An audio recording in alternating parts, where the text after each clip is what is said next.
il-Knisja m'għandha xejn x'toffri għajr lil Kristu. Għalhekk Marija l-ikona tal-Knisja. Il-Madonna m'għandha xejn x'tagħti lid-dinja ħlief il-Ġesu. Hija tagħtu lid-dinja jidilna Salluqa meta welditu ġewwa Betlem. Baqgħet tatunna fuq is-salib u tibqa' tijunna issa wkoll mill-glorja tal-ġenna eżisti. U hekk ukoll il-Knisja, l-qalba tal-Knisja hija Kristu. U meta nifhmu li jekk allura Ġesu, il-persuna tiegħu, l-imħabba tiegħu, hija l-qalba ta' dak kollu li l-missjoni tal-Knisja, importanti din nixtieq nagħmel ħafna enfasi fuqha. Il-Knisja mhix istituzzjoni ta' karità. Il-Knisja mhix istituzzjoni ta' social welfare. Il-Knisja mhix istituzzjoni biex issowwi l-problemi fiż-żwieġ u l-familji. Il-Knisja hija realtà li titwasslilna lil Kristu ħaj fil-ħajja tagħna. Ovvjament Ġesu interessah minn dawn l-erjas kollha ta' ħajjitna, u allura l-Knisja iva tkun preżenti f'dawn l-oqsma kollha tal-ħajja soċjali. Però mhux biex tkun xi istituzzjoni soċjali waħda mill-ħafna li jeżistu anke f'pajjiżna. Però biex bil-preżenza tagħha twassal lil Kristu f'dawn is-sitwazzjonijiet kollha. U l-sistijej, il-mulej Ġesu, il-mod kif hu għażel irid ikun preżenti magħna u jingħaqad magħna b'mod intimu hija permessa l-Ewkaristija mqaddsa. Din mhijiex għażla f'idejna, mhijiex il-Knisja, mhux int li tiddeċidiha, imma huwa Ġesu li ddeċidiha, li jrid jurina u jibqa' jagħtina lilu nnifsu ta' kuljum f'dan l-att kbir ta' mħabba lejna fl-Ewkaristija mqaddsa. U għaldaqstant eżistijej Ġesu nifhmu li għamel dan permezz tas-saċerdoti u għalhekk naraw il-kobor u l-bżonn id-dinjità u l-qudussija tas-saċerdoti. Għax mingħajrhom ma jistax ikunna lil Ġesu fl-Ewkaristija. Il-qaddisin eżistija għandi f'moħħi bħalissa San Franġis t'Assisi għex fi żmien partikolari meta s-saċerdoti fi żmienu ma kinux jgħixu xi ħajja eżemplari. Però San Franġisk fehem u jgħid permezz tagħhom biss Ġesu jiġi għandi. U ma rridx nara d-dnub tagħhom, imma rrid nara l-Kristu li jiġi permezz tagħhom għandi. Kemm huwa attwali eżistijej dan il-kliem ta' San Franġis t'Assisi anka fil-kuntest ta' dak li din is-sena s-saċerdoti qiegħda tiġi ċċelebrata. Smajna diversi rapporti fuq il-medja ta' nuqqasijiet ta' saċerdoti fejn kien hemm pereżempju abbużi. Ċertament wieħed irid toqgħod attent ma ħsibx is-saċerdoti kollu huma hekk huma persentaġġ żgħir tas-saċerdoti Kattoliċi mad-dinja kollha li waqgħu dawn l-iżbalji. Però żgħar kemm huma żgħar, l-ħsara saret, passi kellhom jittieħdu u dan jiferi l-Knisja fil-qalba tagħha. U għaldaqstant eżistijej, waqt li l-Knisja qiegħda tagħmel din is-sena s-saċerdoti, qed turina eżistijej li iva jista' saċerdoti kun li jiżbalja, però jew niftakru anke tant ġid li s-saċerdoti jagħmlu, li mhux is-saċerdoti kollha żbaljaw b'dak il-mod. Illi permezz tas-saċerdoti Ġesu jibqa' jużhom il-fedeltà ta' Kristu lejn il-bniedem li jibqa' jagħtih imħabbtu qiegħed jurijinna permezz tas-saċerdot li huwa wkoll msejjaħ li jkun fidil lejn Kristu u lejn il-Knisja u lejn il-poplu kollu ta' Alla. Allura sistej nħallu anke din is-sena tfakkarna verament illi iva s-saċerdot huwa bniedem, is-saċerdot għandu l-limitazzjoni tiegħu, is-saċerdot għandu d-nob tiegħu, però s-saċerdot huwa strument f'idejn Alla.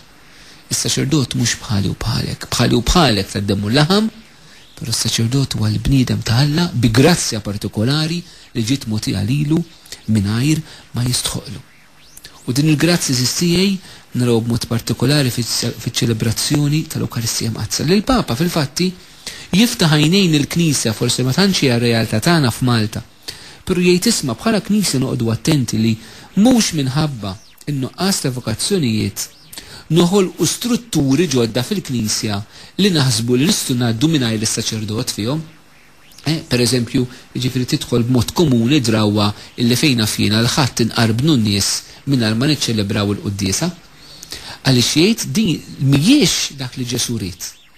U jekk indaħlu daw tip ta' strutturi nkunu qed inġibu fix-xejn anke id-don tas-saċerdozju. Ġifieri l-Knisja biex ngħid hekk fi kliem sempliċi ma tistax tkun Knisja mingħajr is-saċerdot. Is-saċerdot huwa element essenzjali, intrinsiku, parti kostituttiva ta' dak li jagħmel il-Knisja. Ma nistgħux isissieħ anke noħolqu strutturi lil mis-saċerdot. Dina forsi jekk mod radikali huwa partijiet tal-missjoni fejn m'hemmx vokazzjonijiet jew anka jekk mhux partijiet tal-missjoni kif nifhmu mod tradizzjonali manka f'Ewropa li minħabba tant sekolarizzazzjoni hemm nuqqas ta' saċerdoti allura neċessarjament nippruvaw nsibu mod kif se nikkopjaw ma' di sitwazzjoni. ċerti eżiġenzi jitolbu iva ċerti sitwazzjonijiet, però noqdu attenti li ma tidħolx il-mentalità li nistgħu ngħaddu mingħajr is-saċerdot għax hemm nuqqas ta' vokazzjonijiet.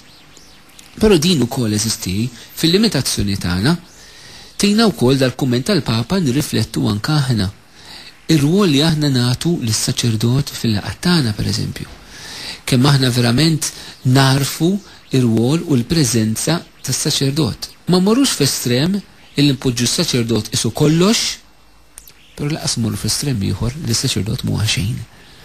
Ġisu ħalla l-Knisja li hija komunjoni u fiħdan dil-komunjoni tal-Knisja jeżisti l-Ministeru Saċerdotali u l-Ministeru Laikali li flimkien qegħdin hemmhekk għas-servizz ta' Ġesu, għas-servizz tad-dinja.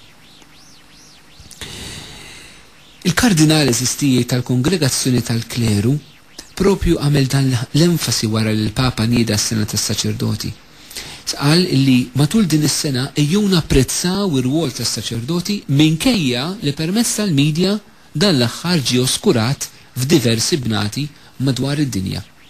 U anka ħeġġeġ fil-fatti ħalli l-Knisja stess tagħmel użu mill-medja sabiex turi żbuħija ta' dan id-don saċerdotali. Sabiex turi anka permezz tal-medja l-Knisja propju dan ir-rigal li Alla qed jagħti l-Knisja. Dan ir-rigal li Alla mhux qed jagħti biss l-Knisja, però qed jagħtih ukoll id-dinja. Jiena jalla anka f'pajjiżna sistijej nagħmlu użu tajjeb mill-medja ħalli matul din is-sena mhux biex nipromovu ta' xi saċerdot partikolari, mhux biex isna qegħdin niffanfraw bis-saċerdoti tagħna, le, però biex ngħidu grazzi l-mulej għal dan id-don li huwa tagħna fis-saċerdoti u f'dawk li iva b'ħafna mħabba u ġenerożità aċċettaw din is-sejħa fil-ħajja tagħhom. Jalla eżistijej kull min għandu possibilità li juża l-medja brisq din is-sena tas-saċerdoti jagħmilha b'kull mezz possibbli. Il-mezzi tat-televiżjoni, il-mezzi tar-radijiet, bil-mezzi tal-gazzetti, il-mezzi tal-internet, kull mezz possibbli eżistijej. Ħalli verament il-mulej Ġesu jgħidulu grazzi minn qalbna u nkunu fl-istess ħin qegħdin niftħu l-qlub tal-oħrajn għall-ħidma tal-mulej Ġesu permezz tas-saċerdoti tiegħu.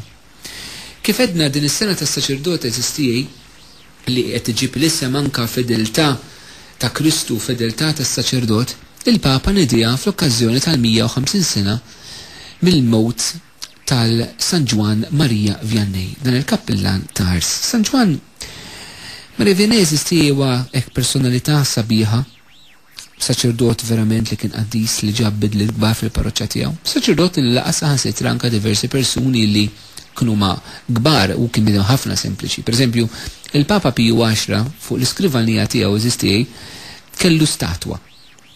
U din l-istatwa ma kienx ta' xi apostlu, ma propju kienet ta' dan il-qassis umli Franċiż Ġwan Marija Vianney, illi l-Papa Piju X kien ibbeatifikah fil-1905, imbagħad wara il-Papa Piju XI kien iddikjarah bħala patrun tal-kappellani tad-dinja kollha. Illi interessanti ħafna li dan il-Papa preżenti Benedittu XVI se jiddikjarah patrun tas-saċerdoti kollha. Mela Piju X kien iddikjarah beatu, Piju XII iddikjarah qaddis u patrun tal-kappellani u Benedittu XVI iddikjarah patrun tas-saċerdoti kollha. U ħafna interessanti li huwa propju l-Papa Benedittu XVI bniedem li kulħadd jaf kemm huwa bniedem intelligenti u teologu serju għandu ħajtu kollha kien f'dan il-qasam, però jifhem illi mhux biżejjed li jkollna bżonn saċerdoti bravi, saċerdoti li studjaw, saċerdoti li kapaċi jgħallmu. Il-Papa qed jgħidilna b'dan il-ġest li qed jagħmel li għandna bżonn saċerdoti li huma qaddisa. Interessanti li l-Papa Benedittu XVI qatt ma kien kappellan, qatt ma ħadem f'parroċċja biex ngħidu b'mod regolari bħala kappellan. Kien dejjem ixħur fuq l-istudji. Però qiegħed jippreżenta anke mudell għas-saċerdoti xi ħadd li mhuwiex intellettwali però x'ħajja qaddisa.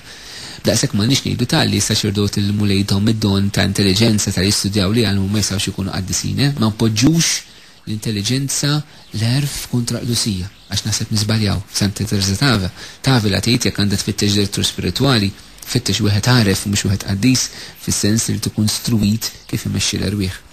ċertament San Giovanni Maria Vianney ma forsi ma kellux l-erf ta' din id-dinja anka fl-istudju ta' teoloġija, per kellu l-erf ta' Alla, l-erf tal-Ispiritu Santu. San Giovanni Maria Vianney eżisti għex fi żmien ta' rivoluzzjoni Franċiża li kien hemm ħafna antiklerikalizmu ġewwa Franza. Ma kien is-sitwazzjoni faċli. Jiġifieri kellek ħafna knejjes magħluqa u mkisra, kellek saċerdoti reliġjużi assassinu sorijiet li ġew maqtula. L-ewwel tqarbina tiegħu għamilha fil-Moħbi, meta ġie biex jisir saċerdot missieru fil-bidu ma ħallehx għax kellu bżonnu biex jgħinu fl-għaliqi, imma mbagħad beda l-istudji tiegħu li kien sabhom ħafna u ħafna diffiċli. Meta ġie biex jiġi ordnat saċerdot, il-Vigarju Ġenerali ta' Djoċesi kien qal lir-rettur tas-seminarju speċi ta' qallu dana Vianney kif huwa tajjeb, u ir-rettur qallu huwa mudell ta' tjubija. U l-Vigarju qallu mela ħallih jiġi ordnat, il-grazzja t'Alla tagħmel il-bqija. Ċertament kienu kliem profetiku ta' dan il-Vigarju tal-Isqof din id-Djoċesi illi qal il-Knisja m'għandix bżonn biss saċerdoti u rrif, imma għandha bżonn saċerdoti qaddisin ukoll.